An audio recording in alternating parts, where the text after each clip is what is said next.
En marge du rassemblement soutien aux blessés Sainte-Soline, organisé jeudi soir 30 mars place l'Hôtel-Ville, à Paris, un habitant la rue du Temple a battu en l'air avec une arme factice, provoquant une certaine peur dans le quartier.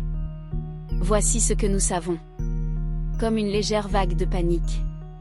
Des milliers de personnes se sont rassemblées dans la soirée du jeudi 30 mars près de plusieurs préfectures du pays en soutien aux blessés Sainte-Soline, contre la répression et les violences policières. À Paris, manifestation, qui a réuni environ 4500 personnes sur place l'Hôtel de Ville, s'est transformée en cortèges endiablés et autres groupuscules qui ont essaimé dans soirée au cœur capitale. Un habitant de la rue du Temple, probablement agacé par le bruit, a dans ce contexte sorti une arme qui s'est avérée fausse, et a tiré en l'air. Il s'est ensuite retiré chez lui avant d'être arrêté. Le préfet de police réagit, j'ai été informé de cet événement puisque nous l'avons géré en même temps que la gestion de notre cortège sauvage. Un individu abattu en l'air avec une arme d'alarme.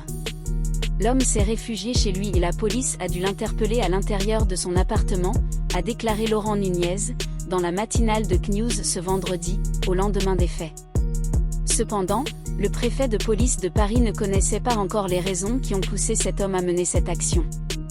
Pourtant, un voisin l'individu interpellé a rapporté, anonymement, à CNews ce qu'il a vécu de scène. Les manifestants sont descendus la rue du Temple par mairie.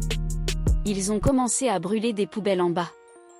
Notre voisin n'a pas aimé et il est sorti avec son extincteur pour éteindre les poubelles et les manifestants l'ont attaqué. Ils lui ont fait comprendre que s'il éteignait les poubelles, c'était un facho.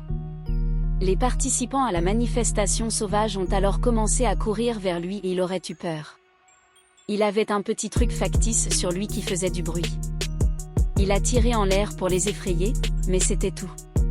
Alors nous confinés dans notre magasin, ils ont bloqué la rue et essayé de le faire sortir, mais il ne comprenait pas ce qu'il avait fait de mal. Pour lui, c'était de la légitime défense, il a affirmé qu'il n'était pas armé, a conclu le voisin.